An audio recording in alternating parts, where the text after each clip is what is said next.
excelentísimas autoridades, compañeros de Vocento y de Nueva Rioja, amigos, bienvenidos a una nueva edición de Futuro en Español, bienvenidos a este puente hecho de palabras que nos conecta con todo el mundo gracias al prodigio del idioma, unas jornadas, un Futuro en Español que nació aquí precisamente en La Rioja y que cumple ya su 9ª edición y que vamos ya a abrir esta sesión en este 2019. Precisamente decíamos que Futuro en Español nació aquí como nació aquí, o al menos eso nos gusta decir a los riojanos. Aquí tenemos los primeros vestigios escritos del nacimiento del idioma castellano, así que no se nos ocurre mejor forma para darles la bienvenida que decirles eso que aparece, es la frase más larga que aparece en la glosa semillonenses, página 72 del Códice, y dice así: gaudiosos sejamos, o sea, que seamos gozosos, que disfrutemos de este Futuro en Español. A continuación, les pido un aplauso para don Francisco Achaga López, presidente del Consejo de Administración de Nueva Rioja. Adelante, don Francisco.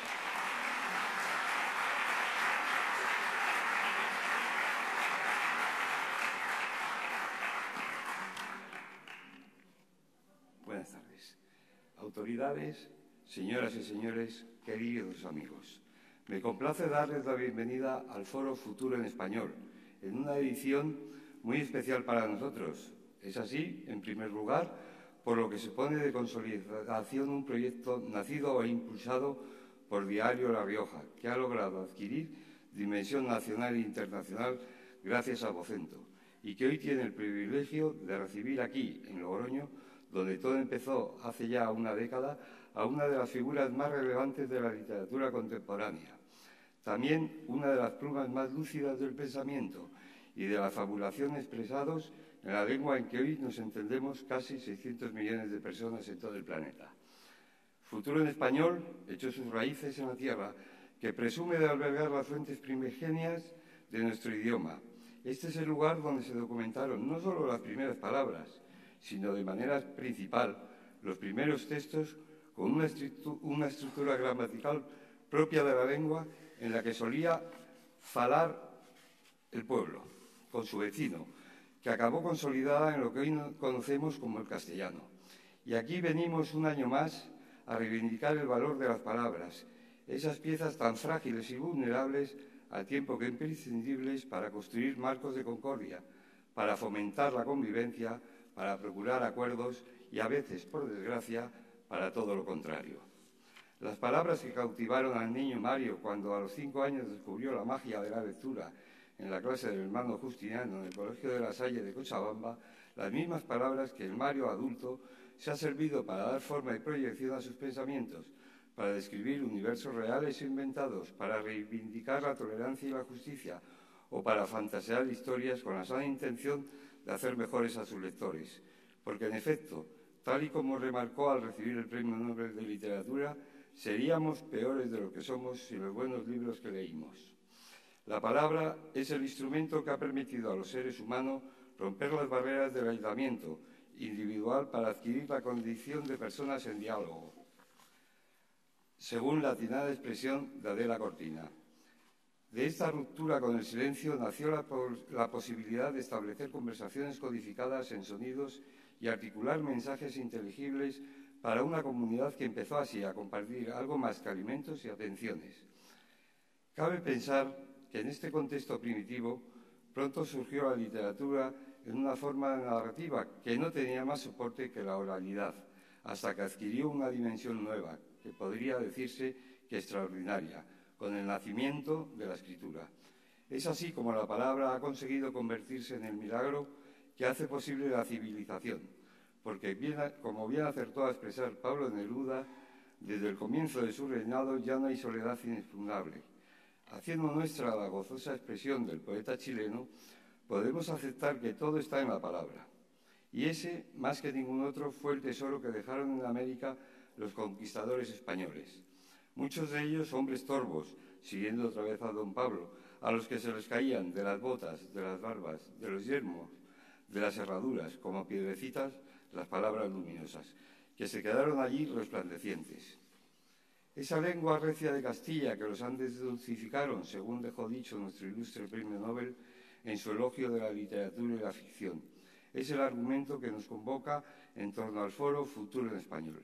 Sirva, pues, este saludo para celebrar el poder de las palabras como clave de la comunicación y de la convivencia y para expresar, en nombre de Diario La Rioja, a todos ustedes y a los ponentes que intervendrán durante las próximas jornadas, nuestro más ferviente deseo de una feliz y provechosa participación en la fiesta del idioma que compartimos. Muchas gracias.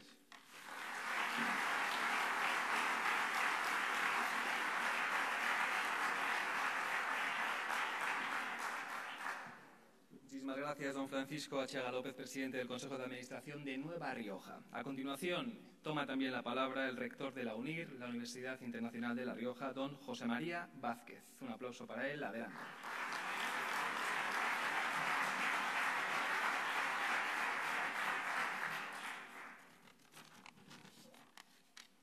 Excelentísimo señor embajador del Ecuador, excelentísimo señor consejero de Educación y Cultura, ilustrísimo señor alcalde de Logroño, dignísimas autoridades presentes, señoras y señores. La lengua, como todas las realidades valiosas, como la propia vida, es algo que nos resulta dado. No la adquirimos por nuestra actuación o con el esfuerzo y medios personales. Asimismo, como todo lo realmente valioso, como sucede también, por ejemplo, con los saberes, no pierde entidad ni valor cuando se comparte. Al contrario, cuanto más hablantes tenga una lengua, más importancia y valor reviste.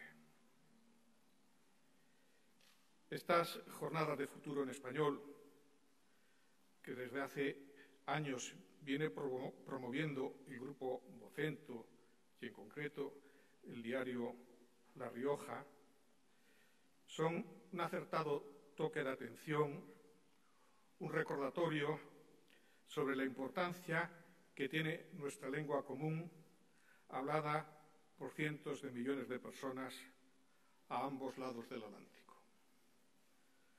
Por eso, quienes de una manera u otra colaboramos en su celebración, estamos agradecidos a quienes afrontan una tarea sin duda laboriosa, pero también fructífera y necesaria. Promover el uso del español y recordar su importancia no es algo que se pueda dar por supuesto. Me referiré a un ámbito que concierne, aunque no de forma exclusiva, sí de manera directa y principal, a las universidades del mundo hispanoamericano, como es el del idioma, de las publicaciones, de las investigaciones científicas. Hoy día, la situación es tal que sobre la base de unas mediciones cuyas unidades métricas vienen impuestas por un oligopolio de fortísimos editores en amplios campos del saber, como son las ciencias de la vida, de los materiales, la tecnología, toda publicación científica realizada en lengua distinta del inglés es irrelevante, con independencia de la importancia o el alcance de sus resultados. Pero quizá lo más grave es que nuestras propias agencias oficiales de evaluación del profesorado universitario y de su investigación científica dan por bueno esos criterios que son realmente tan poco científicos, aunque vienen expresados con magnitudes muy exactas. Son cosas diversas, ciencia y exactitud, verdad y exactitud. Uno puede equivocarse con gran exactitud. Y desdeñan las investigaciones realizadas en español porque tienen poco impacto. Pienso que hay que luchar contra ese estado de cosas sin pensar que es irreversible. En primer lugar, no consintamos que eso mismo suceda en ámbitos en los que aún el español es una lengua académica de primer orden, como sucede en las humanidades y en diversas ciencias sociales y en la filosofía. En segundo lugar, tratemos de recuperar el terreno perdido con acciones valientes, como la creación de revistas científicas en español, sobre todo por aquellos investigadores que se encuentran entre los referentes mundiales en sus materias propias, tarea para la que las administraciones públicas de nuestras naciones tendrán que prestar su apoyo, si se quiere que el llamado espacio iberoamericano del conocimiento sea algo más que una fantasía. Nada más. Muchas gracias.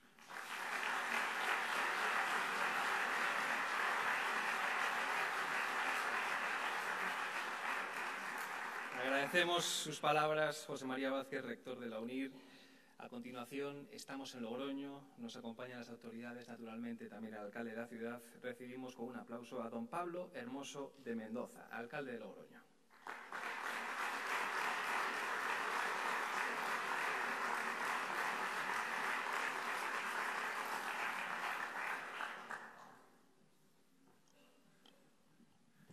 Bueno, buenas tardes, noches a todos.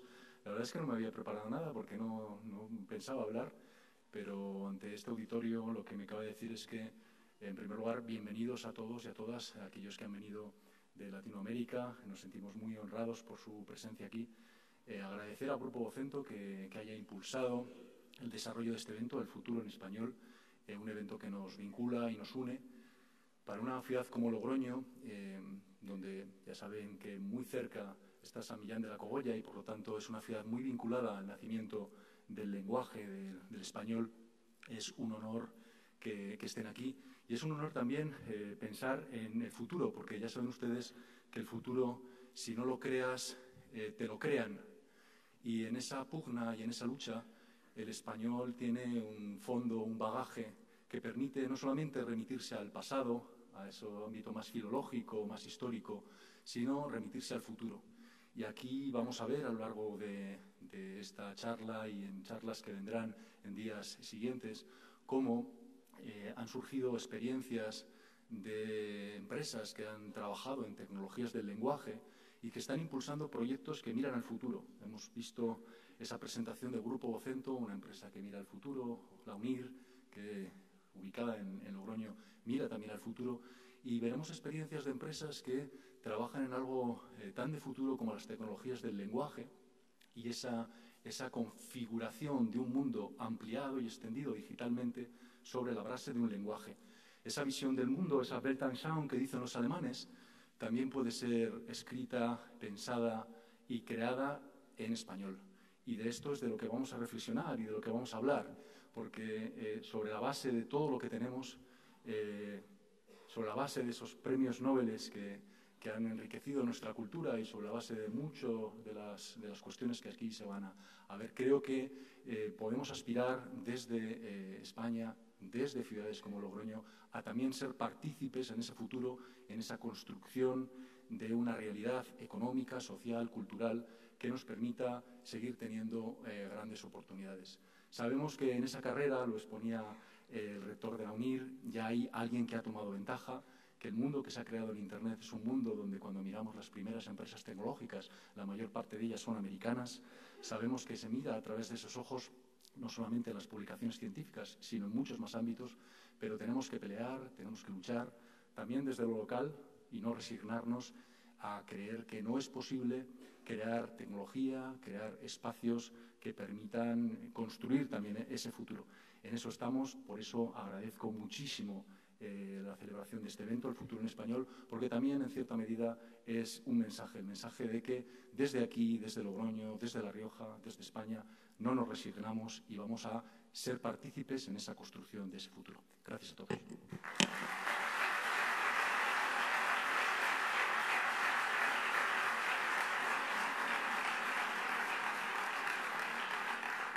Gracias, señor alcalde, gracias, don Pablo Hermoso de Mendoza. Y vamos a finalizar ya esta ronda de discursos inaugurales con el consejero de Educación y Cultura del Gobierno de La Rioja, don Luis Cacho. Un aplauso para él. Adelante.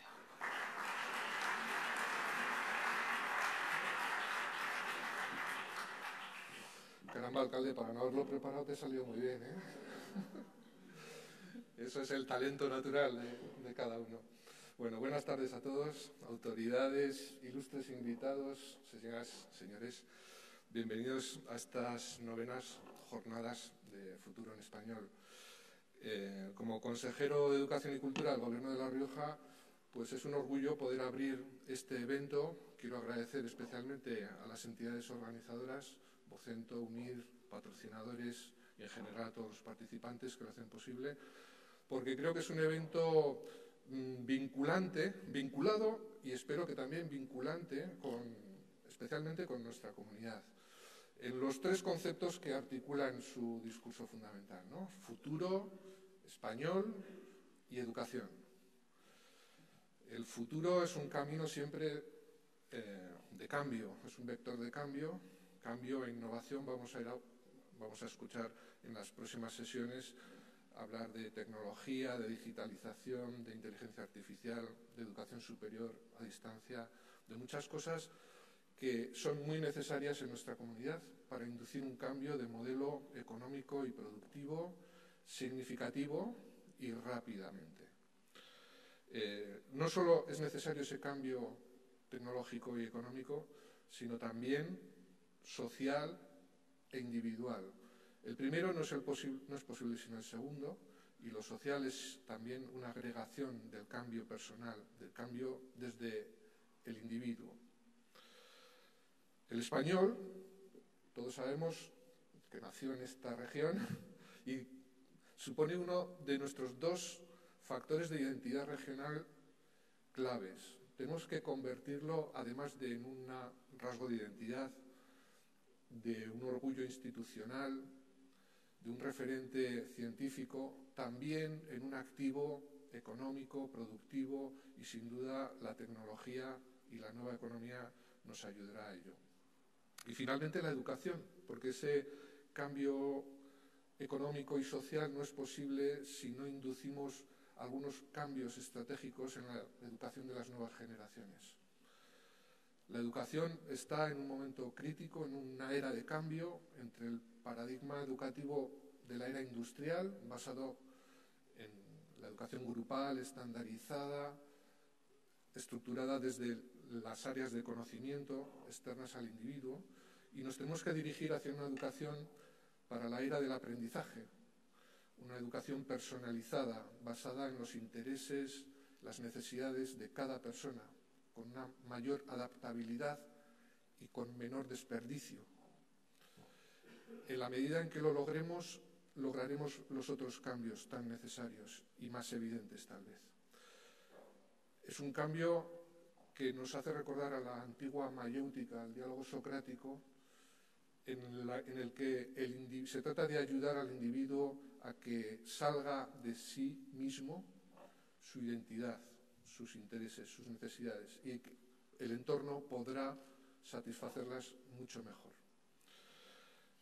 Estoy seguro que en estas dos jornadas vamos a disfrutar de estas conversaciones, de este nuevo conocimiento, nuevas visiones, y supondrá no una, sino muchas granitos de arena en ese camino de cambio. Muchas gracias.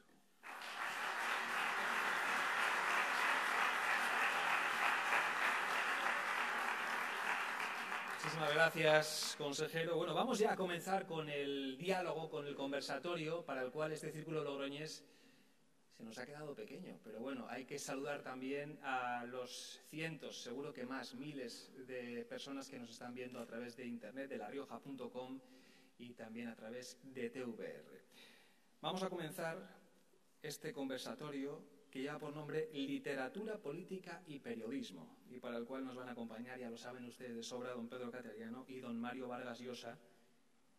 Pero hay un tercer elemento, una tercera persona que cierra también ese triángulo de amistades, de afectos y de pasiones por el idioma, que es José Luis García Delgado. Él es buen amigo de Futuro en Español, es pieza indispensable en las últimas ediciones de este foro, y ¿quién mejor que él para introducirnos, para contarnos qué es lo que vamos a ver, qué vamos a escuchar en este conversatorio y por parte de quién? Así que, si nos lo permiten, yo voy a dar lectura a un texto fantástico de José Luis García Delgado que dice así: conversatorio. Nadie mejor que Pedro Cateriano Bellido para conversar con Mario Vargas Llosa sobre política, literatura y periodismo. En el primer ámbito, su relación data de la campaña electoral de 1990 a la presidencia del Perú. Pedro Cateriano fue entonces uno de aquellos jóvenes que con tanta generosidad como coraje hicieron del Movimiento Libertad, que lideró Vargas Llosa, una de las iniciativas ciudadanas con mayor trascendencia en términos de cultura política para América Latina. En ese admirable libro de memorias de Mario, que es El pez en el agua, la participación de Pedro queda justamente registrada. Fue una intrépida entrada en la política que con los años le deparó la oportunidad de asumir muy altas responsabilidades en la gobernanza de su país. Ministro de Justicia, ministro de Defensa y presidente del Consejo de Ministros, entre otros desempeños siempre realizados con máxima competencia técnica y pulcritud moral. En el ámbito de la literatura, baste decir que Pedro Cateriano ha sido, como tantos de nosotros, puntual y fiel seguidor de una carrera del todo admirable, la de Mario Vargas Llosa, iniciada hace más de medio siglo y que, por fortuna, después de haber sido reconocida con el Premio Nobel en 2010, continúa hoy con plenitud de fuerza creativa, como lo prueba su más reciente novela, Años Recios. Y en el campo del periodismo, en fin, desde tan temprano también cultivado por Mario Vargas Llosa y nunca por él olvidado, pensemos en sus artículos quincenales en la prensa internacional, magnífica expresión de un riguroso compromiso con la realidad de nuestro tiempo. En este campo, en el periodismo, Pedro Cateriano se desempeña a sí mismo con frecuencia, volcando su larga experiencia profesional en las áreas jurídica, pedagógica y empresarial como columnista en diarios impresos y digitales del Perú y de España. La oportunidad, pues, de asistir a la compartida reflexión que ellos nos brindan ahora sobre aspectos de esos tres campos, política, literatura y periodismo, es, se lo decimos de verdad, un auténtico privilegio. Muchas gracias por ofrecérnoslo y adelante.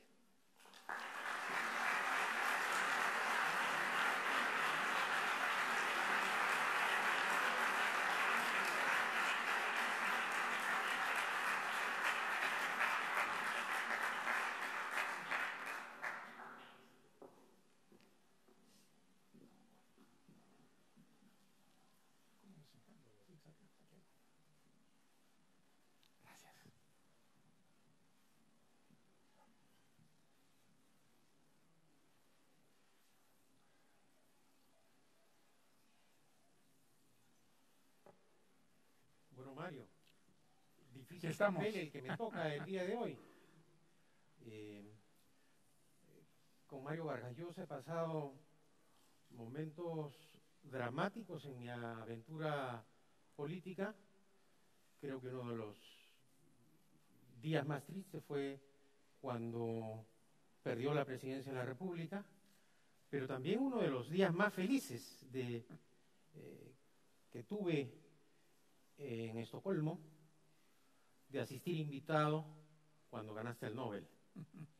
Y si bien es cierto, Mario perdió la presidencia del Perú, el mundo entero ganó un Nobel que hasta ahora no deja de sorprendernos. Brevemente vamos a conversar sobre literatura, política y periodismo. Mario, tú has afirmado que lo más importante que te ha ocurrido en la vida fue aprender a leer. ¿Por qué? Pues mira, yo recuerdo cómo cambió mi vida cuando aprendí a leer. Mi familia se había trasladado de Arequipa a Bolivia, vivíamos en Cochabamba. Yo tenía 5 años. En esa época los estudiantes entrábamos directamente a primero de primaria. Y recuerdo mucho lo que significó para mí empezar a traducir las palabras de la lectura en imágenes, en experiencias que vivía pues con toda la pasión y la ilusión con que lee un niño sus primeros textos. Y lo que recuerdo es una expansión del mundo, gracias a esa magia que era convertir las palabras en imágenes, en experiencias, la posibilidad de viajar, por ejemplo, en el espacio, entrar dentro de culturas muy distintas a la mía, viajar en el tiempo, viajar hacia el pasado o hacia el futuro. Es como si las fronteras se hubieran roto y gracias a la literatura el mundo entero podía llegar a mí y yo podía visitar el mundo entero. En fin, fue realmente una experiencia que me trastornó profundamente y seguro fue ese placer extraordinario que me daban los libros de aventuras, que son lo que leen los niños, o lo que leíamos los niños en ese tiempo, lo que fue generando en mí desde esa temprana edad, pues una vocación literaria. Mi madre me decía que los primeros síntomas que ella vio de una vocación literaria en mí, yo no recuerdo eso, era que yo les cambiaba los finales a las historias que leía, cuyos finales no me gustaban, y que entonces escribía finales distintos para esas historias. Yo no lo recuerdo, pero si ella lo recuerda y me lo dice, pues debió ser verdad, ¿no? Y también has mencionado en más de una oportunidad que ese apetito por la lectura te llevó en algunas ocasiones a acercarte al velador de tu madre y buscar algunos libros de poemas, creo que Así de es. Neruda, ¿no? Mi mamá me había prohibido que yo leyera un libro que ella tenía en su velador. Yo me acuerdo clarito en un libro de tapas azules con el título del libro en amarillo. Y eran los 20 poemas de amor y una canción desesperada de Pablo Neruda. Y por supuesto, basta que a un niño tú le prohíbas algo para que el niño quiera hacerlo. Así que yo a escondidas leí los poemas de los 20 poemas de amor, que es el segundo libro que publicó Neruda, muy joven todavía. Y yo recuerdo que en el primer poema ya había unos versos que yo no entendía, pero rápidamente comprendí que la prohibición de mi madre era por esos versos, versos que recuerdo todavía. Mi cuerpo de labriego salvaje te socava y hace saltar al hijo del fondo de la tierra. Yo decía, aquí hay pecado, pero ¿qué pecado hay? ¿Cuál es el pecado? Pero lo que es muy interesante es que desde esa edad la literatura empezó a asociarse también a lo prohibido. ¿Ah? Había algo prohibido que en la literatura aparecía, algo que no debía figurar en la conversación, por lo menos de los inocentes, de los niños, que la literatura sí estaba allí, muy francamente expuesto. En fin, fue una experiencia que para mí ha sido central a lo largo de mi vida y que ha perdurado hasta hoy. Todavía para mí encontrar un libro que me apasiona, que concentra enteramente mi atención, que me lleva a pasar horas completamente transfigurado en un personaje de ese libro, pues es el placer supremo. Entonces, seguramente mi vocación literaria nace a partir de esa experiencia, como que yo la llamaría mágica, de poder convertir las palabras hasta entonces incomprensibles, de pronto en imágenes que se convertían en experiencias y me hacían vivir una vida más rica, más intensa, más sensible también que la vida cotidiana, ¿no? Y ciertamente tu hábito de lector te acercó a la literatura y a fortalecer tu vocación para ser escritor. Sin ninguna duda. Creo que fue en el Colegio Leoncio Prado cuando, como escritor de cartas de amor para tus compañeros cadetes, ya además habías empezado en la crónica a los 15 años a escribir, en donde tu cercanía con la vocación de ser escritor empieza a germinar en ti, ¿o me equivoco? No, es cierto. Tú sabes que mi padre, que tenía una gran hostilidad a la literatura, pensaba que él asociaba mucho la literatura a la bohemia, pensaba que los escritores pues eran bohemios, que eso no era una profesión seria, ¿no? me metí a un colegio militar pensando que los militares eran el mejor remedio para la vocación literaria. Y curiosamente, la experiencia de Leoncio Prado me dio el tema de mi primera novela. Nació y los perros ocurre en un colegio militar, en un internado militar como el que estuve yo en el Leoncio Prado. El Leoncio Prado era un colegio militar de los 3 últimos años de la media, de la secundaria, y claro, era un colegio pues donde se exaltaban muchísimo los valores de la virilidad, del patriotismo. Un poeta, un escritor, tampoco encajaba muy bien en ese medio, salvo que había algunos aspectos muy viriles de la vocación literaria, como escribir cartas de amor. Entonces mis compañeros pues recibían cartas de amor de sus enamoradas, de sus novias, y no sabían cómo contestarles. Y entonces ahí empecé yo a ser un escritor profesional, en cierta manera. Escribía las cartas de amor, pero para eso tenía que leer las cartas de amor que ellos recibían, y me pagaban en cigarrillos generalmente. Y también les escribía novelitas pornográficas. Novelitas pornográficas, eso sí parecía una cosa viril, ¿no es cierto? Y entonces, pues, y también me pagaban en cigarrillos. Y es muy divertido, porque hace algunos años en Lima de pronto descubrí una entrevista que le hacían a un muchacho que había sido mi compañero en el Colegio Militar Leoncio Prado, y decía: yo fui el primer agente literario de Vargas Llosa, porque él no sabía discutir los precios de las cartas de amor ni las novelitas pornográficas, y en cambio yo sí era muy duro y yo le conseguía muchos cigarrillos. Pero también tuviste un debut importante en Piura cuando presentaste La huida del Inca. Así es, exactamente. En otro rubro que ha sido otra de tus pasiones, el teatro. Sí, el teatro, sí. Efectivamente, cuando estaba en el último año de media, yo pasé un año con un tío mío, un hermano de mi madre, mi tío Lucho, con el que yo me identificaba muchísimo. Él alentaba mucho mi vocación literaria, y fue un año feliz, en cierta forma. Con mi padre me había llevado siempre muy mal, había sido muy difícil la relación. Y ese año que pasé en Piura, el último año de colegio, yo me sentí ya como un hombre hecho y derecho, ¿no?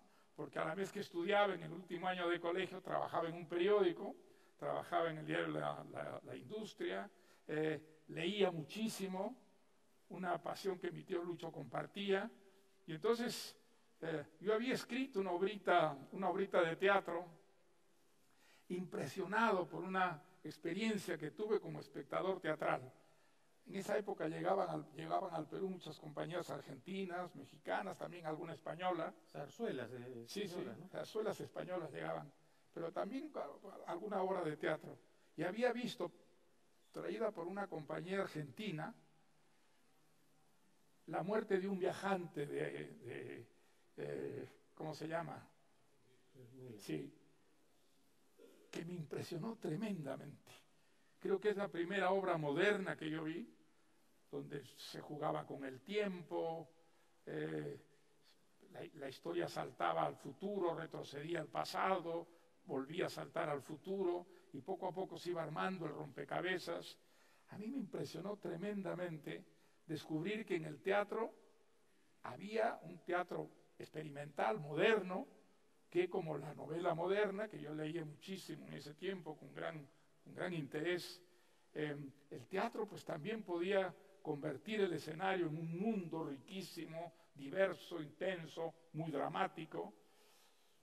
Y a raíz de esa experiencia escribí esta obrita que se llama La huida del Inca. Y entonces, el último año que estuve en el colegio en Piura, siempre el colegio San Miguel, que era un colegio público, ofrecía durante la semana de Piura un espectáculo. Y yo le propuse al director que presentáramos esta obra de teatro, y el director aceptó, y entonces tuve mi primera experiencia teatral, y fue realmente muy, muy impresionante verla en escenario, lo que yo había escrito, ver que se encarnaba en personajes, Y el teatro fue mi primera pasión como escritor. Si en el Perú hubiera habido un movimiento teatral como el que hay ahora, por ejemplo, que en el Perú el teatro pues está muy vivo en la actualidad, pero no había en esa época, eran las compañías Acabas de extranjeras. ver Pantaleón y las visitadoras. Así es. Y entonces creo que eso fue empujándome más a escribir relatos o después más tarde novelas y abandonar un poco el teatro, porque ser un autor teatral en el Perú era correr el riesgo de quedarse sin ver nunca una obra suya sobre un escenario, ¿no? Ser un autor de teatro inédito, ¿no? Pero el teatro me ha gustado siempre y aunque he escrito sobre todo novelas, pues sí, de cuando en cuando he escrito alguna obra teatral, ¿no? Tú elegiste ingresar a San Marcos y dejaste de lado la posibilidad de ingresar a la Universidad Católica. San Marcos es tu contacto con el Perú, digamos. Si bien es cierto, en el Leoncio Prado habías tenido ya un acceso a conocer la diversidad del Perú, San Marcos ya te empieza a perfilar como escritor. Y es ahí donde un escritor influye en ti, que fue Sartre. Mucho. ¿No? Y la noción del compromiso del escritor. Efectivamente, en esa época estaba la influencia de la cultura francesa en América Latina, era enorme,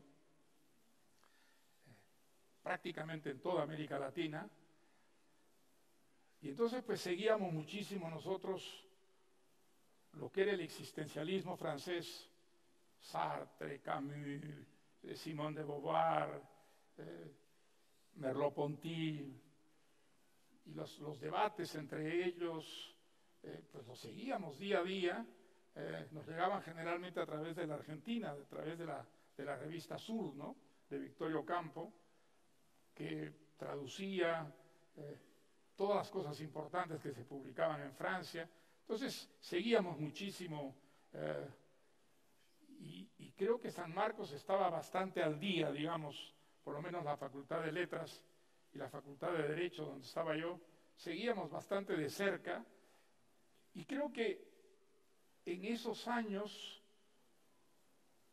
se forjó en mí una manera de entender al escritor que tenía mucho que ver con las ideas de Sartre al respecto. Yo tenía verdadera devoción por Sartre, yo me había puesto a estudiar francés para poder leer a Sartre francés, y había leído pues las novelas, los cuentos de él, los ensayos de él, algunos ensayos filosóficos sin entender una palabra, pero haciendo esfuerzos verdaderamente sobrehumanos para poder entenderlo. Y la idea que tenía Sartre era una idea muy exaltante para un joven del tercer mundo que veía que la literatura significaba muy poco en su sociedad, que un escritor no estaba integrado realmente en la sociedad por lo marginal que era su trabajo. Y entonces las ideas de Sartre, la idea de que la literatura no es un puro ejercicio de placer, que conlleva una responsabilidad de tipo moral, de tipo social, de tipo político. Me acuerdo mucho, las palabras son actos, decía Sartre, y a través de la literatura se puede influir históricamente en la marcha de una sociedad. Si las cosas andan mal, en lugar de protestar, escríbelas, muéstralas, ayuda a que tus compañeros de sociedad tomen conciencia de aquello que anda mal. Entonces, era una idea muy exaltante, ¿no? La literatura servía, y no solo servía para dar placer a los lectores, sino que podía cambiar la historia, podía transformar una sociedad, podía provocar cambios profundos en la realidad. Entonces, era una idea que en cierta forma justificaba la literatura en un país subdesarrollado, en un país del tercer mundo, donde en realidad poca gente leía. Y creo que estas ideas fueron para mí muy, muy importantes. Ahora, la razón por la que yo entré a San Marcos es que yo había leído en ese año que pasé en Piura, el último año de colegio, un libro de Jean Valjean que a mí me impresionó tremendamente, que se llamaba La noche quedó atrás, que tenía un poema inicial que decía, yo no recuerdo los detalles, pero era un libro, era un comunista alemán que había operado en la clandestinidad en los años de Hitler. Pues en esa época los comunistas realmente tenían una vida muy difícil en Alemania. Él había sobrevivido a persecuciones, había estado preso, pero había conseguido salir de la cárcel. Y la vida de este personaje aventurero, generoso, altruista, luchando por el paraíso comunista, en un régimen brutalmente represivo, a mí me exaltó extraordinariamente.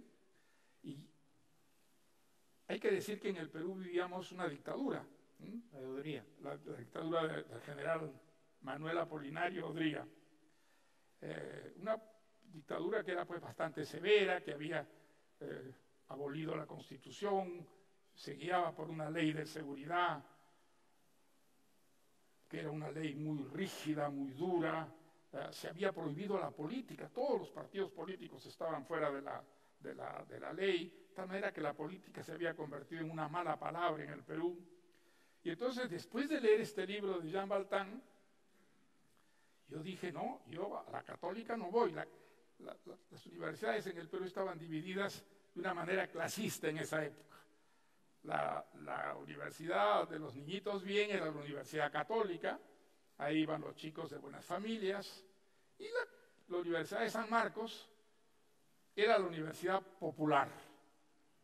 Era una universidad que tenía una tradición de insumisión, de rebeldía, y probablemente era uno de los pocos focos de resistencia a la dictadura de Odría. Entonces, pues yo me empeñé muchísimo en ir a San Marcos en contra de mi familia, que quería que fuera a la Universidad Católica, y no me arrepiento de haber tomado esa decisión. En San Marcos yo conocí, como tú lo has dicho, el Perú de verdad, ¿no es cierto? El Perú de la gente pobre, de la gente humilde, toda esa gente llegaba a San Marcos, y además yo quería entrar a San Marcos porque pensaba que allí encontraría comunistas. Y efectivamente. El grupo Cahuide. El grupo Cahuide, el Partido Comunista había sido muy golpeado. Pero nos estamos anticipando al tema político que vamos a conversar en un rato. Bueno, pues entonces pasamos a otra cosa. No, continuamos con la literatura, porque la dictadura y el tema del poder y la libertad ha sido capital en tu obra. Los suecos, al momento de otorgarte el premio Nobel, destacaron tu maestría en lo que ellos denominaron el manejo de la cartografía del poder. Y precisamente este año se conmemoran los 50 años de Conversación en la Catedral. En tu obra, el tema de la dictadura ha estado presente, el tema del abuso del poder, de la injusticia, y tú, lo que los especialistas califican como tu novela total, fue Conversación en la Catedral, pero luego viene La Fiesta del Chivo y recientemente nos sorprendes con Tiempos Recios. ¿Qué es lo que te ha motivado en tu trayectoria como novelista, esa pasión por ese tema y sobre todo ese afán de tratar de desentrañar lo nocivo que es la dictadura para un país latinoamericano? Bueno, yo creo que un latinoamericano, pues con pocas excepciones, lo que tiene en su pasado es una sucesión de dictaduras, ¿no?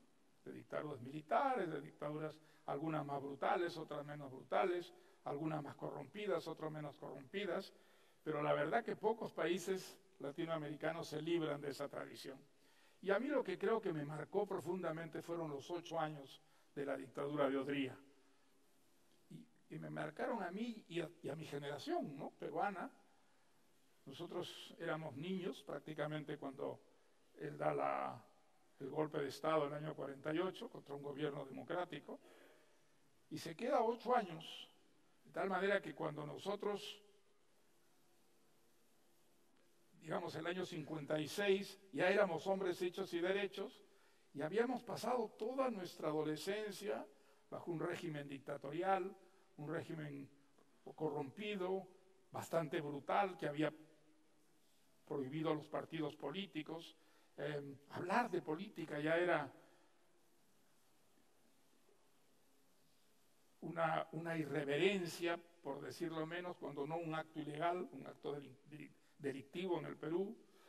Sabíamos que la prensa que estaba censurada, las radios que estaban censurados, nos mentían que la información que podíamos recibir era solo la información de boca a oreja. Entonces, creo que vivir esa experiencia en el Perú a mí me marcó profundamente, y yo desde entonces, desde que estaba en la universidad, pensé alguna vez escribir sobre lo que significó la dictadura de Odría, sobre todo para nosotros los jóvenes, ¿no?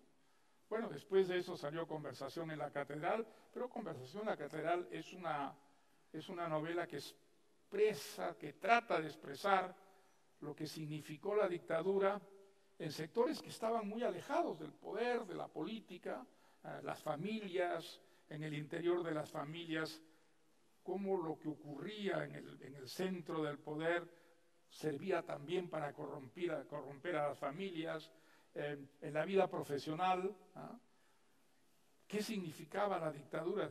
Había una distorsión profunda prácticamente en todas las experiencias sociales, ya no digo políticas, sino sociales en el país. De alguna manera la dictadura las infectaba, porque la dictadura era una especie de aire que se respiraba. Ahora, lo que quizá me impresionó más en esos años de lo que resultó Conversación en la Catedral fue que yo pertenecía al grupo Cahuide y habíamos descubierto que muchos dirigentes estudiantiles estaban presos y los tenían durmiendo en el suelo con los presos comunes. No tenían frazadas, no tenían colchones, no tenían, bueno, con qué abrigarse. Entonces hicimos una colecta, conseguimos dinero para comprarles colchones, y el grupo Cahuide decidió que 5 delegados fuéramos a pedir permiso al director de gobierno para poder entregar estas frazadas. Y entonces el director de gobierno era el jefe de inteligencia, el centro del poder, realmente un personaje al que nosotros atacábamos en un periodiquito clandestino que sacábamos en todos los números. Alejandro Esparza Sañarto. Alejandro Esparza Sañarto, que había sido un traficante de vinos y compadre de Odría, quien lo nombró de la noche a la mañana director de inteligencia, director de gobierno, y él encontró, eso que dice Borges, encontró con su destino, ¿no? Descubrió que tenía un talento muy especial para poder intrigar, para poder reprimir y garantizarle la seguridad al régimen dictatorial. Bueno, pues 5 fuimos los elegidos para ir a pedir permiso a Esparza Sañarto para llevarles frazadas a nuestros compañeros presos. Y yo me acuerdo mucho al haber entrado a la oficina de Esparza Sañarto y ver la poquita cosa que era este individuo que nosotros despreciábamos tanto, que odiábamos tanto, porque era el jefe realmente de la represión. Estaba en su escritorio, tenía como una especie de cara paralizada, no tenía ninguna expresión esa cara, y entonces nos permitió llegar hasta su escritorio de pie, no nos hizo sentar, nos miraba uno tras otro. Nosotros lo habíamos saludado al entrar, no contestó el saludo. De pronto abrió un cajón y sacó un periodiquito hecho en stencil, que era un periodiquito que sacábamos nosotros, que se llamaba Cahuide, y por supuesto donde lo atacábamos en todos los números. Y entonces hizo bailotear esas hojas y dijo, ¿y esto qué? Pues nosotros mudos, porque ¿y esto qué? Dijo, yo sé todo. Yo sé quiénes escriben estos artículos, dónde imprimen este papelito. Dice, para eso han ido ustedes a la universidad. Para esto, para escribir estas cosas. Entonces, bueno, nosotros mudos, pero yo esa escena no la olvidé. Y creo que Conversación en la Catedral, de alguna manera la idea de escribir una novela que expresara lo que significó la dictadura de Odría, se concretó muchísimo en la única vez que yo vi a Esparza Zañartu, ¿no? La dictadura de Odría la viviste, la sufriste y la combatiste. Pero también en tu otra etapa de disciplinado, trabajador e investigador,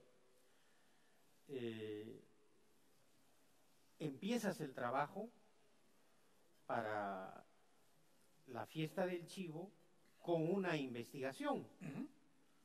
Método que también habías empleado con anterioridad para escribir tu gran novela La Guerra del Fin del Mundo, el tema de acercarte a otra realidad, investigar y luego fantasear. Y ahora creo que has hecho lo mismo con Tiempos Recios en la experiencia guatemalteca.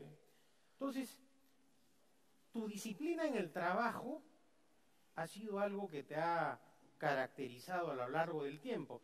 Es más, tú en alguna oportunidad has señalado que en la literatura la inspiración no es lo que convierte a uno en escritor, sino la disciplina en el trabajo. Aunque déjame decirte que algunos de tus profesores ya percibían tu gran talento en San Marcos. Yo no sé si te acuerdas de Jorge Puccinelli, que fue tu profesor de literatura en San Marcos. Sí, claro.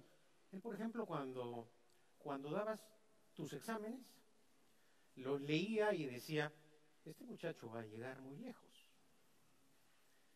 Y guardó todos tus exámenes de literatura. No lo sabía, ¿no? Sí, bueno, se lo contó a mi padre, ¿no? Un día, creo, estaban hablando sobre Vargas Llosa en un grupo de profesores o de literatos, mencionaban el tema de tu disciplina para trabajar, y entonces Puccinelli dijo, bueno, claro que tiene disciplina, pero también tiene mucho talento, y contó la anécdota de que él, los buenos exámenes que diste en San Marcos, los guardó. Pues yo la disciplina se la debo a Flaubert. A mí me ocurrió una cosa que estoy seguro les ocurre a muchos escritores jóvenes, ¿no? Escritores que comienzan, que yo descubrí que no tenía inspiración. Tenía una vocación, quería escribir buenas cosas, pero carecía de talento. Y entonces realmente me desmoralicé muchísimo, y en ese momento tan oportuno descubrí a Flaubert.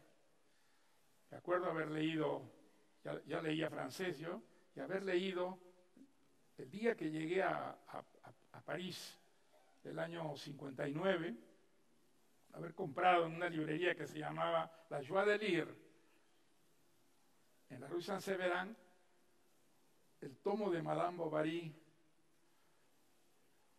que aparecía en una colección de letras amarillas, y haber quedado deslumbrado por esa novela, desde la primera línea, y haberla leído con una voracidad, con un entusiasmo, con un deslumbramiento realmente extraordinarios.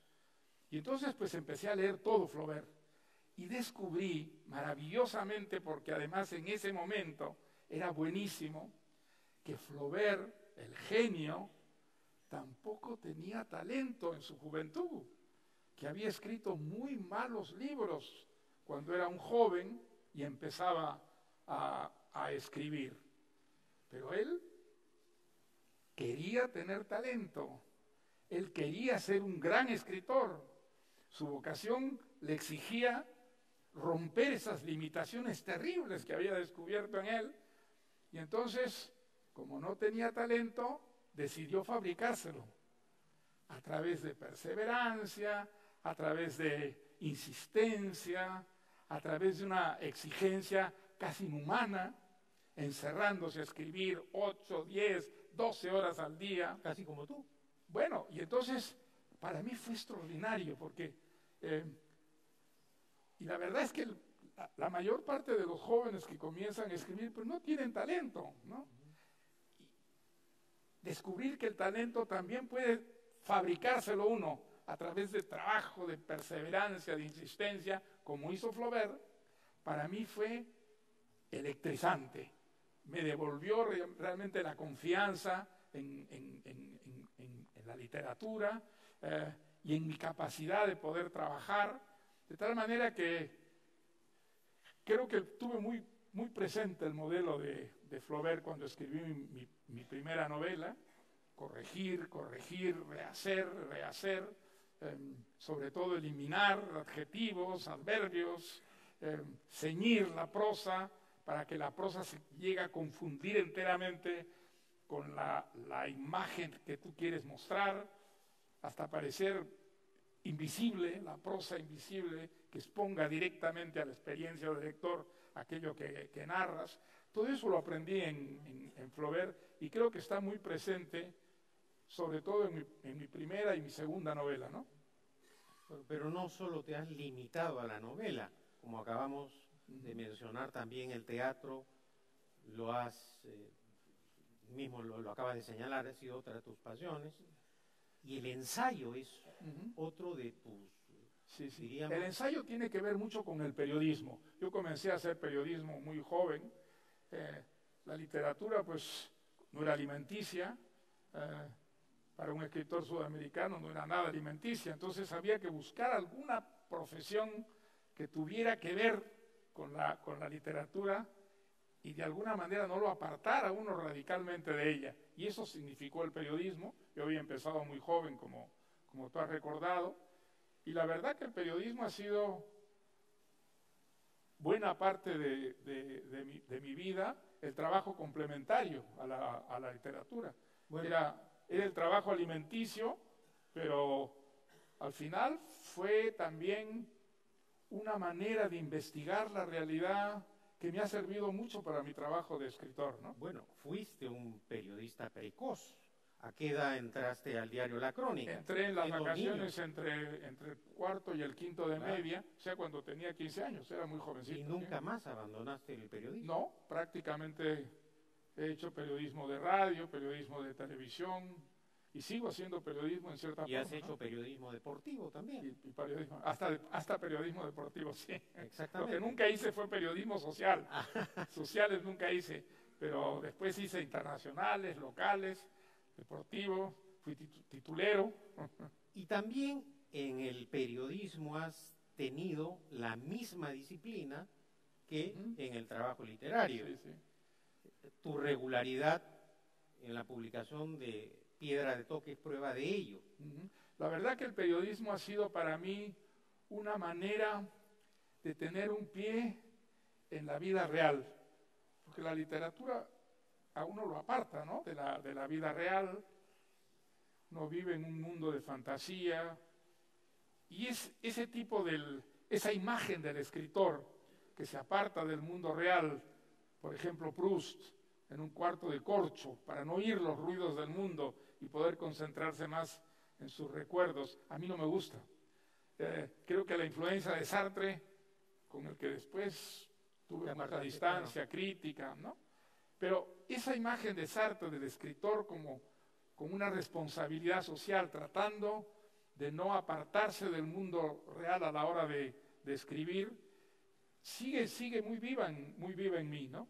Y entonces el periodismo me significó esa manera de estar en la vida real al mismo tiempo que a la hora de escribir, pues me encerraba en un mundo más bien privado, como es el mundo de la literatura. Y además el periodismo me ha enseñado a investigar para cada novela, para cada historia que he escrito, sea novela o sea teatro. Siempre he hecho esa investigación que no es la de un investigador literario o histórico que diga, o sociológico. No, es una investigación que tiene que ver muchísimo más con las sensaciones, con las intuiciones, oír la manera de hablar de las personas donde ocurren las historias que cuento. Para mí es importantísimo la música especial, tratar de pescar un poco ese detalle que es tan definitivo al describir la personalidad de un personaje, ¿no?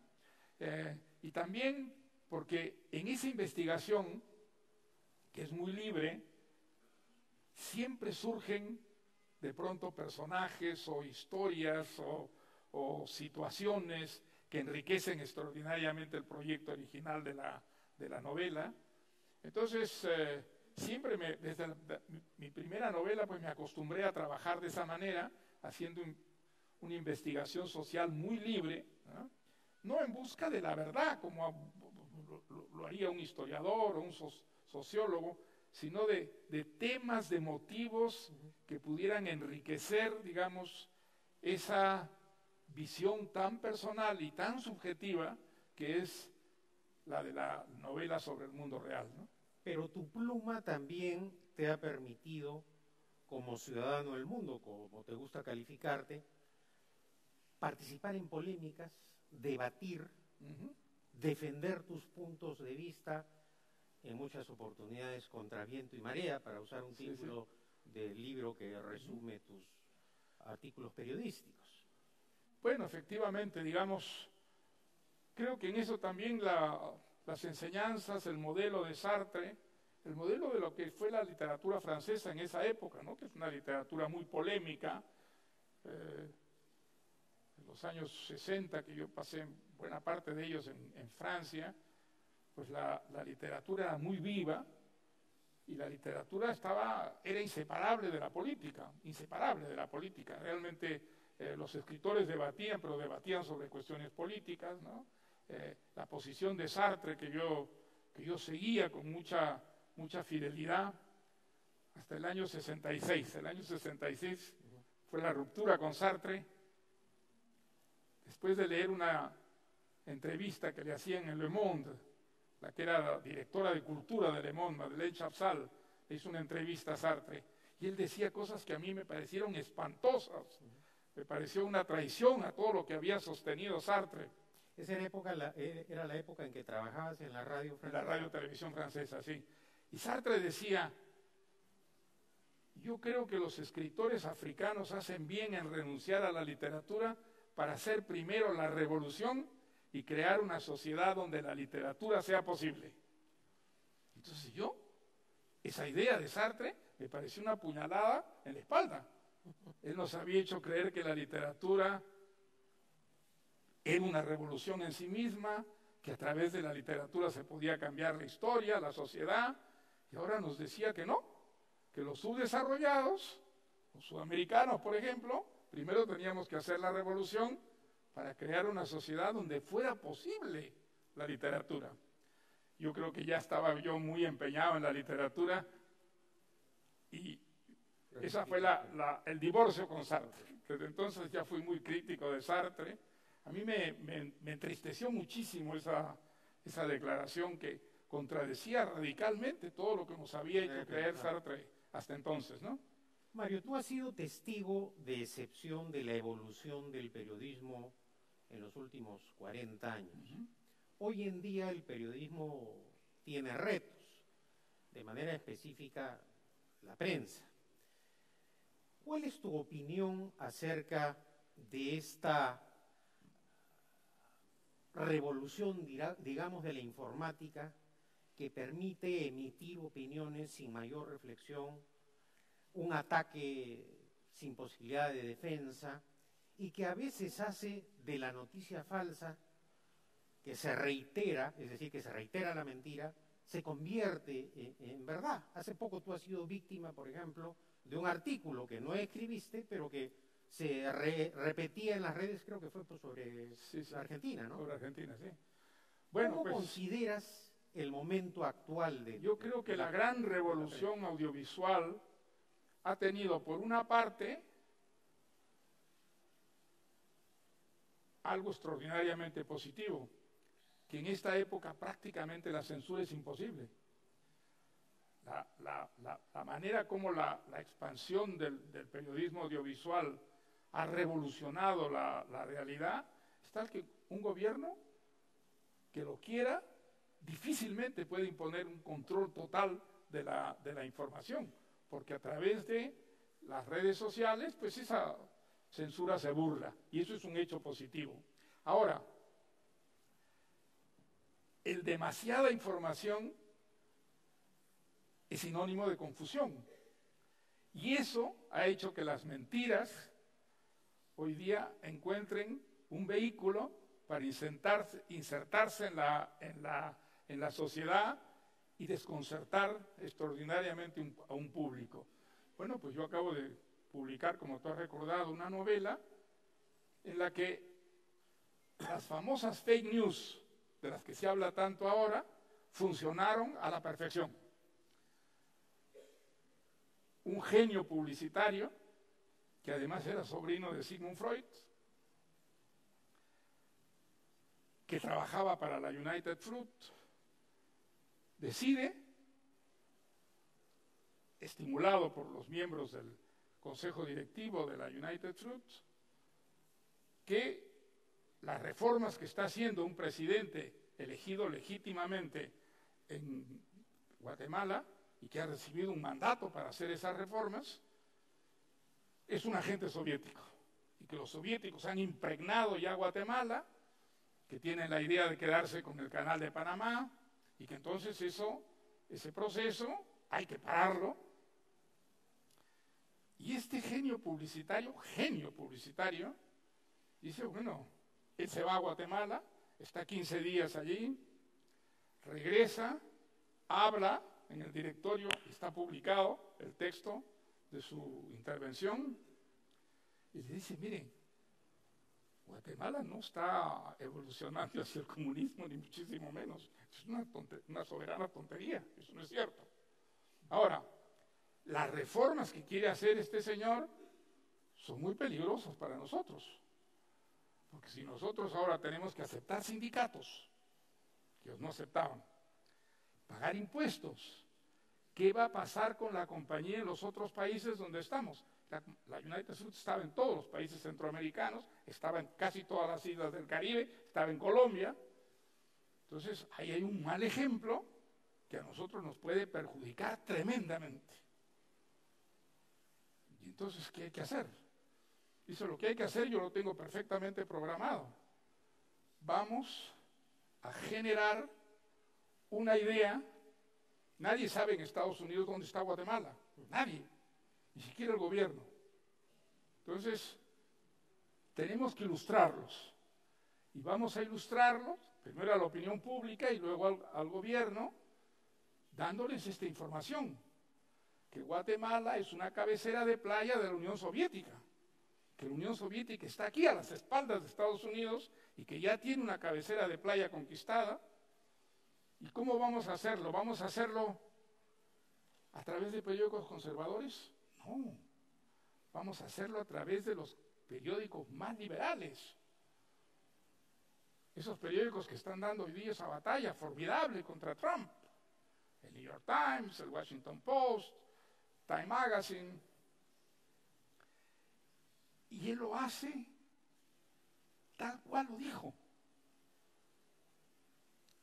Y creó ese extraordinario fantasma que reemplazaba a un gobierno democrático que trataba de hacer reformas y modernizar a Guatemala, con un gobierno sometido a la Unión Soviética, que era el verdadero titiritero, ¿no es cierto?, del país, la cabecera de playa que iba a utilizar la Unión Soviética para apoderarse del canal de Panamá, y toda esta fantasía sin ninguna base real se convierte en realidad.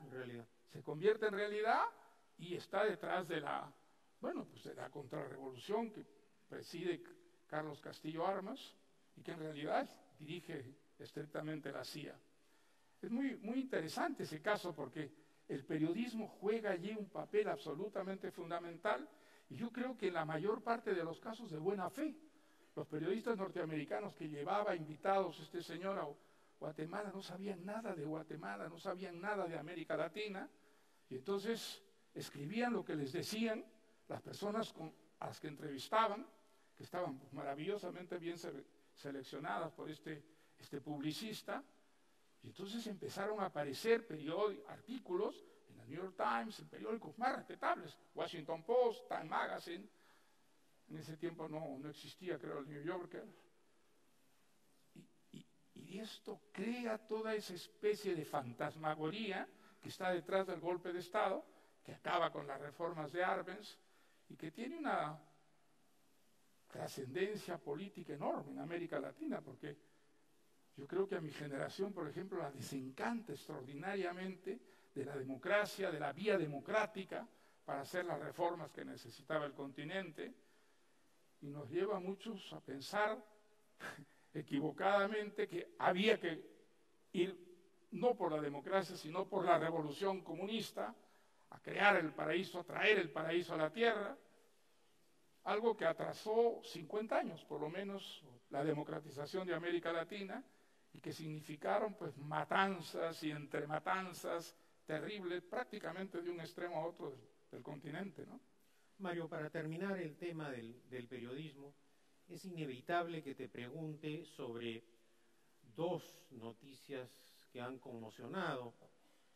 han conmocionado los últimos días.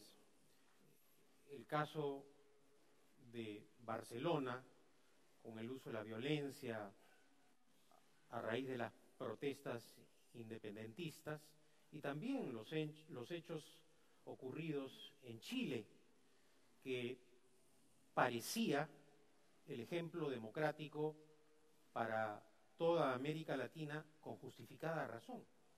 Sin ninguna duda. No creo que tengan que ver, digamos, mucho las cosas Claro, no estén conectadas. De Cataluña y de Chile. El caso de Chile a mí me ha sorprendido extraordinariamente. Chile es un país que ha progresado de una manera extraordinaria en los últimos años, gracias a un consenso nacional, un consenso entre la izquierda y la derecha para seguir una política económica que ha traído enormes beneficios al país, abriendo las fronteras, estimulando muchísimo la inversión, con una economía de mercado que realmente funciona.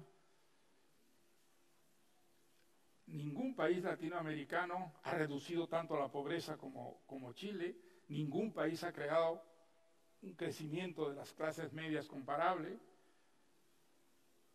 tienen pleno empleo, las posibilidades de un chileno pobre de salir de la pobreza hoy día son infinitamente más grandes que en todo el resto de la historia de Chile.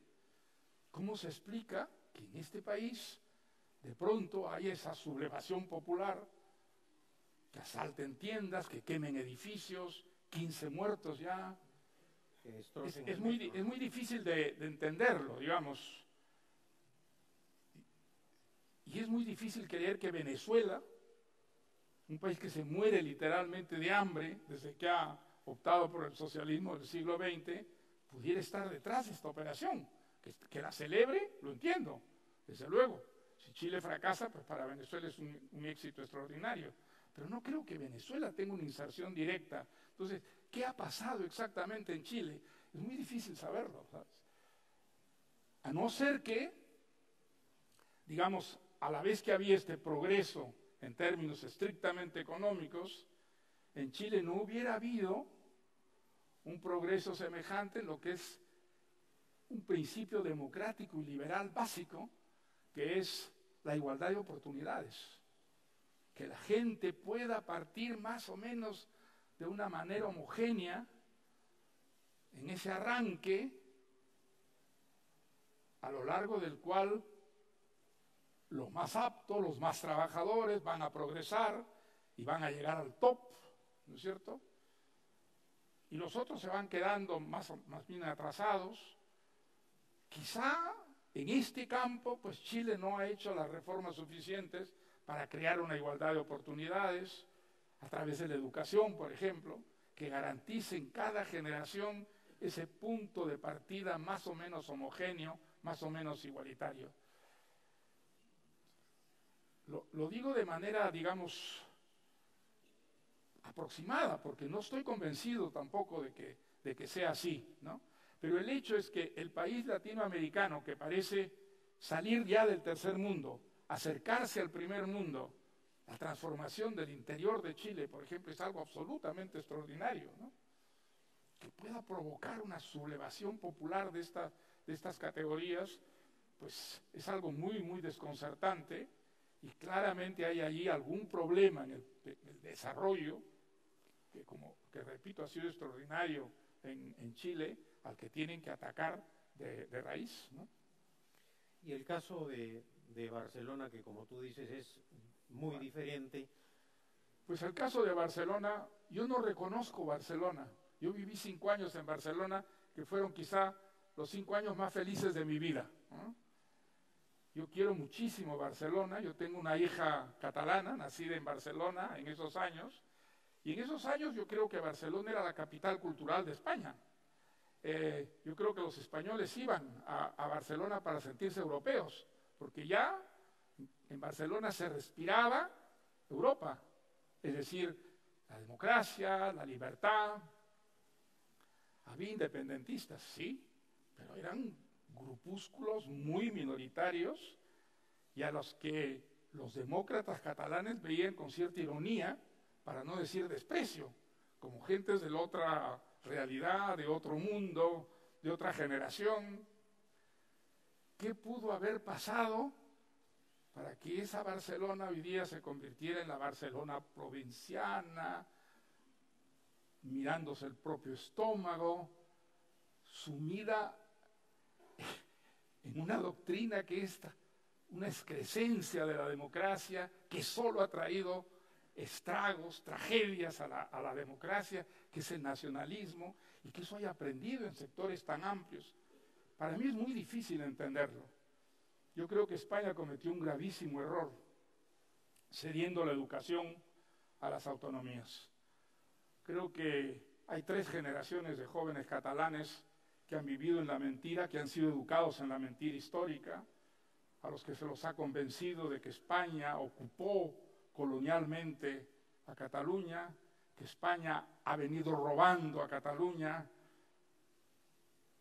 y eso ha cimentado esa especie de versión provinciana, cerrada, anacrónica, que es el nacionalismo, el movimiento independentista catalán, y que ya desde el punto de vista, ya no diremos económico, sino cultural, ha retrocedido a Barcelona, realmente de ser la capital cultural de España a una cultura que es provinciana, que es absolutamente autorreferente, y bueno, y a toda la violencia que trae consigo siempre el nacionalismo.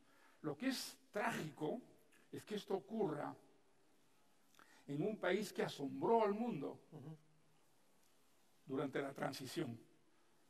Ya no se recuerda que el mundo entero miró, asombrado, entusiasmado, lo que fue la transición española. El pasar de una dictadura a una democracia, el pasar de una sociedad prácticamente embotellada a ser una sociedad abierta, integrada al mundo, incorporada a Europa, donde además no solamente Europa se ha volcado o se volcó para ayudar a España a la democratización, sino que los españoles asumieron, ¿no es verdad?, la empresa europea, la creación de Europa con un entusiasmo que es uno de los pocos denominadores comunes que hay todavía en la política española, ¿no? Pues, ¿qué pudo pasar para que en estos 40 años extraordinarios, en los que España ha dado un ejemplo al mundo realmente de transición pacífica, de pronto las cosas adoptaran ese cariz, y sobre todo por la vía tan absurda, tan absolutamente anacrónica del nacionalismo, ¿no?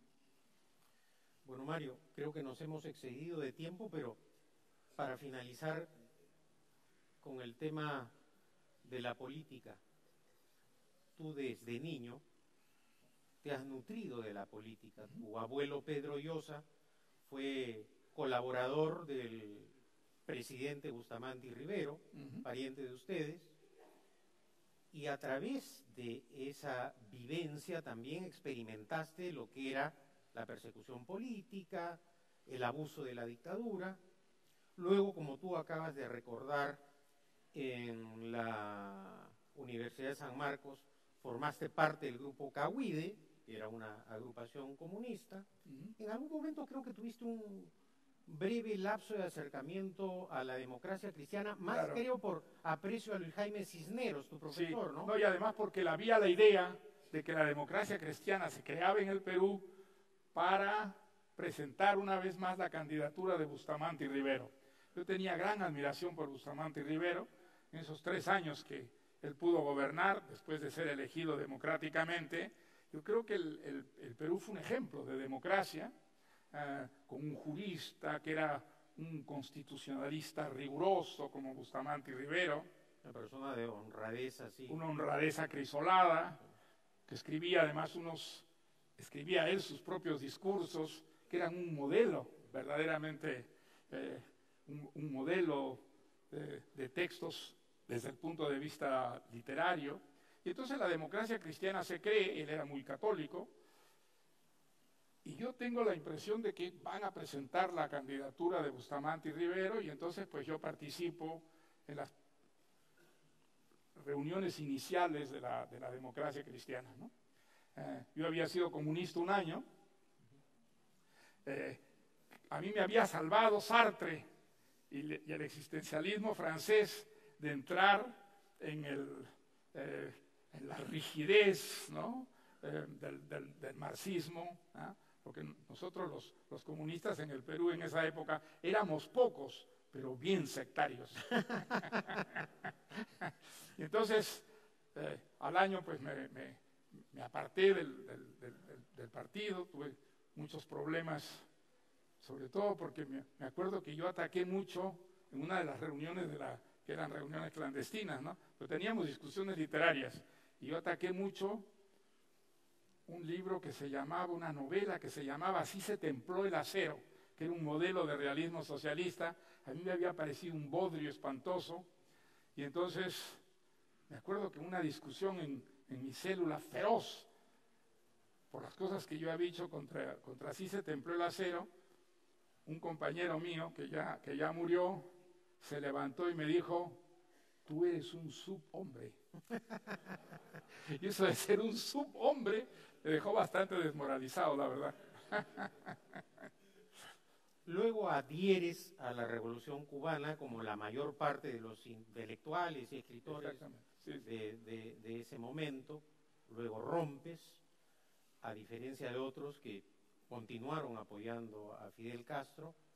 Y luego viene tu proceso de evolución ideológica y política que describes magistralmente en El pez en el agua y La llamada de la tribu, ¿no? La tribu, sí, sí. En donde detallas cómo pensadores como Popper, como Hayek influyen en ti. Pero no solo en este momento eres el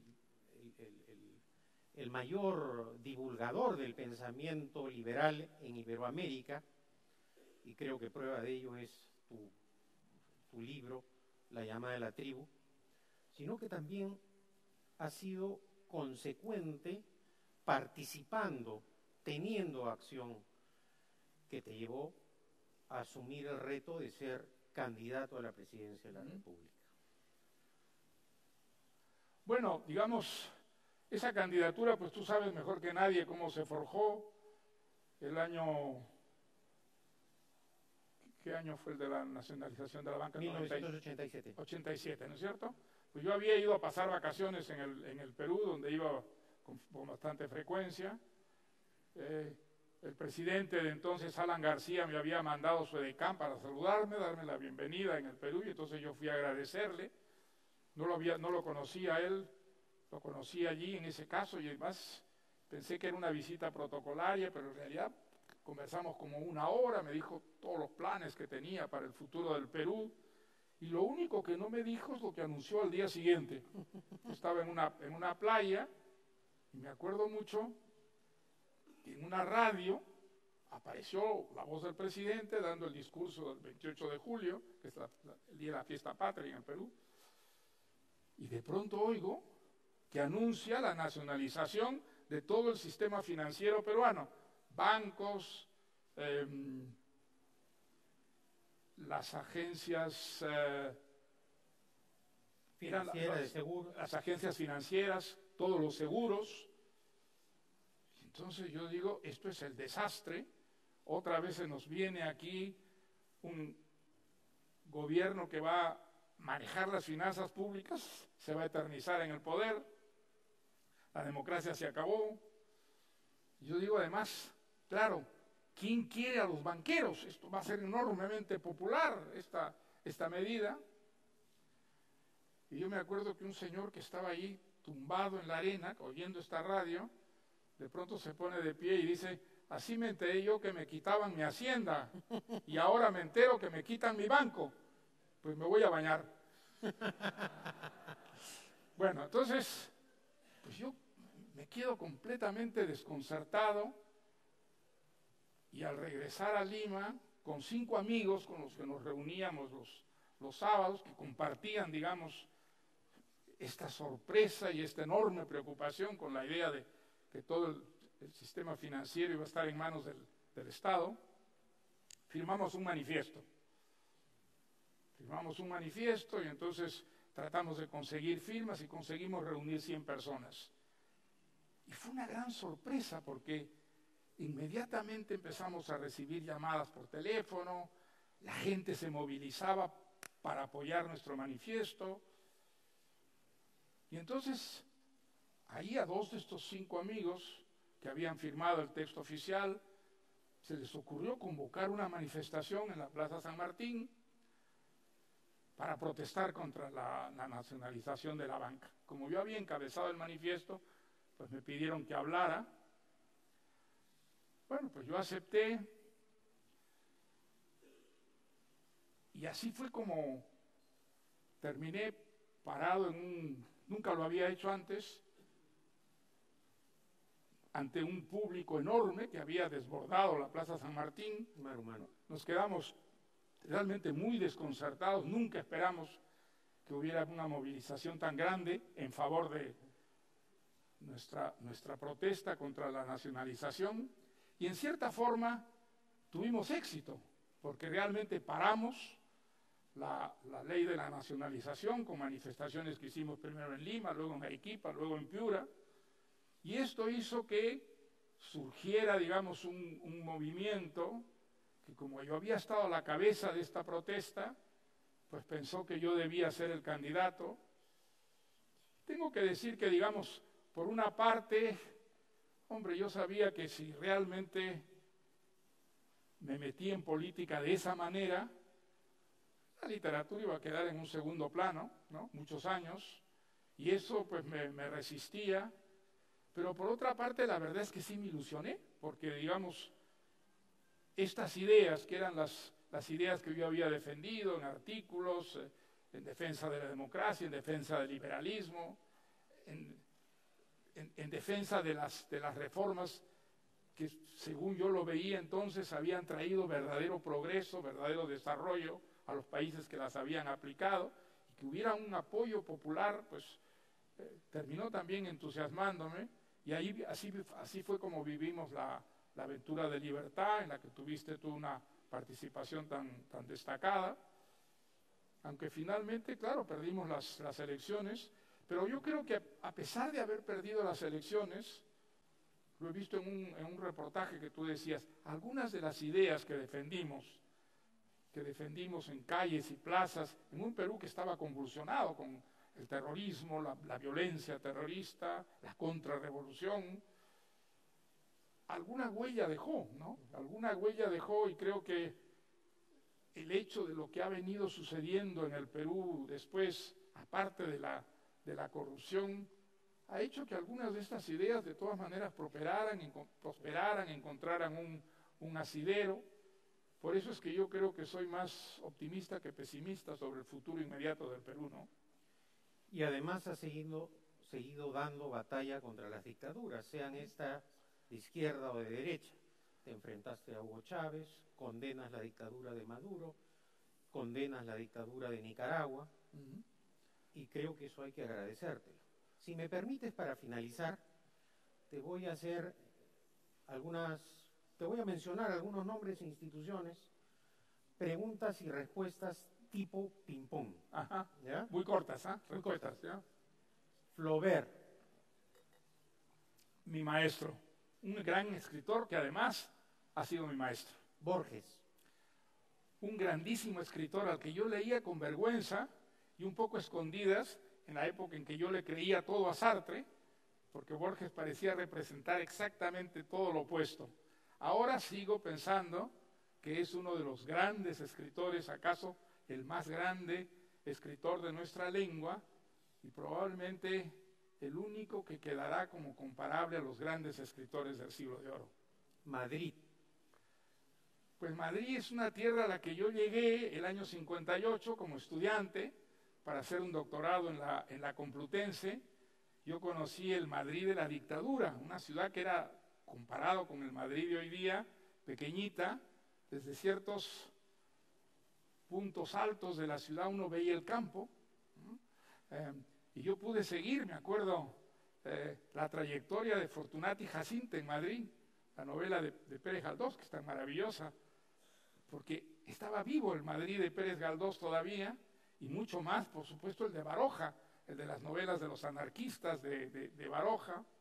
Madrid ha crecido enormemente y ahora se ha convertido en mi ciudad. Prácticamente creo que reacciono como un madrileño ante las cosas que pasan en los alrededores de Madrid, en el resto de España, y si tengo alguna casa en el mundo, probablemente esté en Madrid, no en Lima. París, París fue la ilusión de mi juventud. Yo surgí a la vida literaria leyendo autores franceses, aprendí francés para leerlos en su propia lengua, y creo que los años que pasé en París, que fueron 8, fueron años decisivos, porque allí realmente me convertí en un escritor. Tengo que decir que cuando salí de París ya estaba harto de los franceses, pero el amor a la literatura francesa no se ha perdido y todavía tengo recuerdos muy vívidos, muy entrañables de lo que fueron los años de París. Real Madrid, El Real Madrid es mi equipo, así como la U es mi equipo en el Perú, en España es el Real Madrid, el que soy un apasionado fan, un hincha. Es un motivo de conflicto con mis hijos, que son del Barça. Claro, ellos eran chiquitos los años que vivíamos en Barcelona, se convirtieron en hinchas del Barça, y en eso sí no he podido cambiar de opinión. huevos estrellados, Pues es un plato favorito. Es un plato que yo prefiero y que si está en el menú lo pido siempre. chupe de camarones, El chupe de camarones es quizá el plato peruano. La cocina peruana, como ustedes saben, muy creativa, muy rica. Entre todos los platos que ha producido el Perú, yo creo que es el más imaginativo, sustancioso. Lo vi por primera vez el chupe de camarones cuando yo tenía 8 años, que me llevaron mi abuelita y mi madre a Arequipa porque había un congreso eucarístico, ya eran muy católicas, y allí nos alojamos en casa del tío Eduardo, un tío que tenía una cocinera que se llamaba Patrocinio. Y me acuerdo que me traía esos platos que eran los chupes de camarones, donde los camarones arequipeños, que son famosos, estaban como vivos. A mí me inspiraba una especie de terror, pánico, pero el chupe de camarones yo creo que es la flor, la estrella de la cocina peruana. Fernando de Cislo, Un gran pintor que era también un gran amigo. Él murió de manera trágica, como tú recuerdas, y yo siento un gran vacío en el Perú desde que perdí a ese amigo entrañable, bueno, que nos acompañó, por supuesto, en el movimiento Libertad, y que es una de las personas, digamos, con la que yo me he entendido mejor, tanto en el campo cultural como en el campo político. José María Arguedas. José María Arguedas era una persona entrañable, era una persona muy curiosa en el caso de la literatura peruana, porque él había crecido entre los indios como un quechua, como un indio más, sin serlo, porque en realidad su padre era un abogado, pero él, por razones dramáticas, familiares, había sido criado entre los sirvientes de una casa andina, y entonces él aprendió a hablar en quechua primero, antes que el español. Conocía íntimamente el mundo indio, uno de los muy pocos escritores peruanos que tenía realmente un conocimiento entrañable del mundo andino, y que luego pues aprende el español y en cierta forma su clase, la clase media, lo recupera, y todo su esfuerzo de escritor ha consistido en trasladar de alguna manera el mundo andino a la lengua española, fracturando, trabajando la lengua española de una cierta manera que diera íntimamente el espíritu indígena, con mucho éxito yo creo en sus primeras novelas y creo que mucho menos en las posteriores, cuando la presión política lo llevó a escribir unos libros un poco realistas, socialistas, en los que yo creo que fracasó como escritor, ¿no? El rey Felipe VI. El rey Felipe VI yo creo que lo está haciendo muy bien. El rey Felipe VI salió en un momento dramático de la historia de España y yo creo que su discurso, enfrentándose con gran coraje y claridad al nacionalismo catalán, fue decisivo y que movilizó de alguna manera el espíritu, digamos, del resto de los españoles, y fue una demostración visible, palpable, de que la monarquía constitucional que tiene España sirve para algo, y sirve para algo muy importante, particularmente en tiempos de crisis. Y finalmente, querido Mario, tu madre, Dora Llosa. Pues mi madre es una persona a la que yo quise mucho, y fue, bueno, en un momento muy dramático de mi vida. El caso de mi madre es un caso que de alguna manera refleja esa condición terrible de la mujer, sobre todo en América Latina. Mi madre se enamoró muy jovencita de mi padre y fue el único amor de su vida. Se casó con él en contra de la opinión de mis abuelos, que le decían: te vas a casar con este señor Vargas, nadie lo conoce, te vas a ir a vivir a Lima con él, espera un poco. Pues yo le he dado la impaciencia de mi madre, y mi madre, impaciente, pues no, me caso, y se casó. Y se fue a Lima y el matrimonio fue un desastre total que no duró sino 6 meses. A los 6 meses mi padre le dijo: pues como estás esperando un bebé, yo tengo que ir a Bolivia, te dejo en Arequipa para que tengas el bebé allá con tus papás. Y entonces mi madre pues la dejó mi padre en Arequipa, él se fue a La Paz, y sorpresivamente mi madre dejó de recibir cartas, y entonces descubrió así que había sido abandonada. Eso en una ciudad como Arequipa, provincia muy católica, significaba una vergüenza terrible para la familia. Mi madre me dijo que se quedó 1 año encerrada en la casa prácticamente sin salir por la vergüenza que sentía. Mi abuelo le había mandado un telegrama a mi padre cuando yo nací, eso me enteré yo mucho después, ¿no? Un telegrama donde le decía: pues ha nacido su hijo, le hemos puesto el nombre de Mario. Y entonces inmediatamente mi padre entabló el divorcio. Bueno, pues yo, que no me enteraba de nada de esto, a mí me hicieron creer que mi padre estaba muerto. Entonces yo le rezaba todas las noches a mi padre que estaba en el cielo, y mi padre estaba vivo y ambulando. Fue solo al regresar al Perú el año 1945, cuando mi abuelito lo nombra prefecto de Piura, Bustamante y Rivero, que un día mi madre me saca a pasear al malecón y me dice estas cosas impresionantes, que me dice, bueno, Marito, tú sabes que tu papá está vivo, ¿no es cierto? Y yo, que no sabía, que lo creía en el cielo, digo, pero ¿cómo mi papá está vivo? ¿Y cuándo lo voy a conocer? Me dice, ahora mismo, si quieres. Pero no les digas nada a tus abuelitos. Y entonces me lleva al hotel de turistas en la Plaza de Armas de Piura, y yo veo un señor que se levanta, que me levanta a mí y dice, ¿este es mi hijo? Y entonces yo estaba completamente desconcertado, pero ¿cómo el muerto estaba vivo? No se parecía a las fotos que yo tenía de él, porque estaba medio calvo, ya no estaba con uniforme de marino, sino vestido de civil. Y entonces mi padre dijo, ¿por qué no vamos a dar una vuelta? Entonces subimos a un auto, un Ford azul que tenía aparcado frente al hotel. Entonces subimos y, para mi sorpresa, en lugar de dar una vuelta por la ciudad, veo que enfila hacia la carretera. Y yo digo, bueno, vamos a ir hasta el kilómetro 50. Había la costumbre en Piura de acompañar a los que partían hasta el kilómetro 50, donde había unas rancherías. Pero no, el auto siguió de frente, y entonces yo me atreví a decirle a mi mamá, yo estaba en la parte de atrás del auto, mamá, los abuelos se van a poner nerviosos, tendríamos que regresar.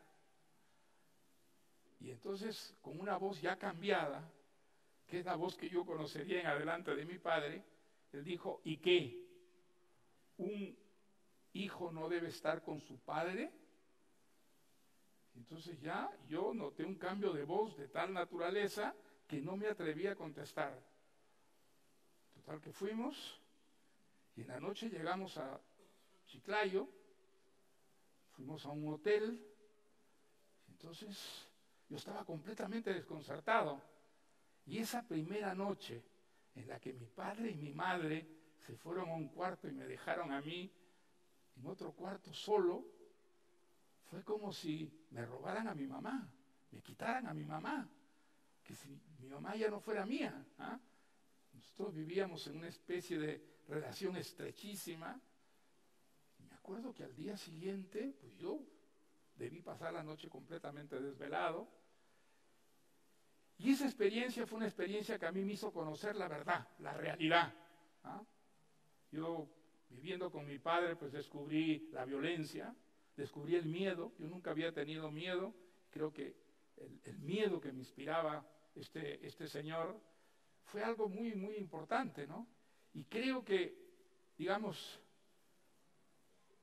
eso lo he pensado después, que mi vocación literaria nace seguramente como una manera de resistir esa autoridad paterna que mi padre imponía con gran violencia, y a la que yo no me atrevía a resistir, a oponerme, salvo escribiendo y leyendo, que yo sabía que era lo que más podía detestar él. Entonces, creo que la literatura de alguna manera fue mi respuesta a ese miedo, a ese terror pánico que me inspiraba mi padre, pero que me hizo descubrir otra verdad del mundo. Yo había sido un niño sumamente mimado por mis abuelos, por mi madre, por mis tíos, y pasé a ser un niño esclavizado en cierta forma por el terror que le inspiraba a su padre. Nunca me habían pegado. La primera vez que me pegó fue él, y desde entonces me pegaba, pero con brutalidad, perdía completamente el control de sí mismo.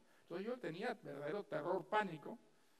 Cuando me metió al colegio Leoncio Prado, en cierta forma, ese internado fue como una liberación, era salir del miedo. Creo que todo eso ha tenido que ver mucho con el odio a las dictaduras, que sí es una constante en el ejercicio abusivo. Eso ha sido el ejercicio abusivo del poder, usar el poder para maltratar a los demás, eso que se reflejaba y que yo vivía tan directamente en la familia, que se reproduzca en la sociedad, que la sociedad entera viva bajo la fuerza, el abuso, la prepotencia de un dictadorzuelo que es un poco la historia del Perú y de América Latina. Es algo que se ha fundido entrañablemente con mi vocación y de alguna manera, pues, esa es la razón profunda de que haya escrito contra dictaduras, desde que escribí La ciudad de los perros hasta mi última novela, ¿no? Gracias, querido Mario. Bueno. Muchas gracias, Pedro.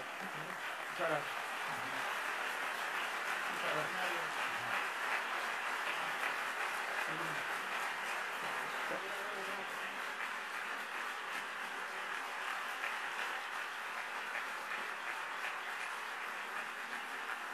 Fuerte aplauso.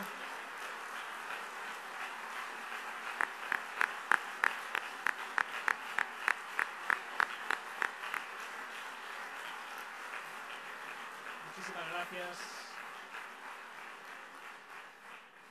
Nada, simplemente hay que agradecerles a don Pedro Cateriano y don Mario Vargas Llosa este rato extraordinario que hemos compartido aquí con ellos. Nos dicen desde la organización que les demos rápidamente dos mensajes: que continúa Futuro en Español, que mañana va a seguir, como les hemos dicho desde el comienzo, con esas reflexiones en torno al lenguaje, a la tecnología y a la inteligencia artificial, y que agradezcamos especialmente también a los patrocinadores, que se lo recordamos son Gobierno de La Rioja, Ayuntamiento de Logroño, UNIR, SACIR y Bosonit, por hacer posible estas jornadas, estos 2 días de reflexión en torno a nuestro idioma. Sin más, vamos a ir desalojando también pausada y tranquilamente, porque somos muchos y la puerta solo es una. Así que lo dicho, esperamos que hayan disfrutado y hasta la próxima. Adiós.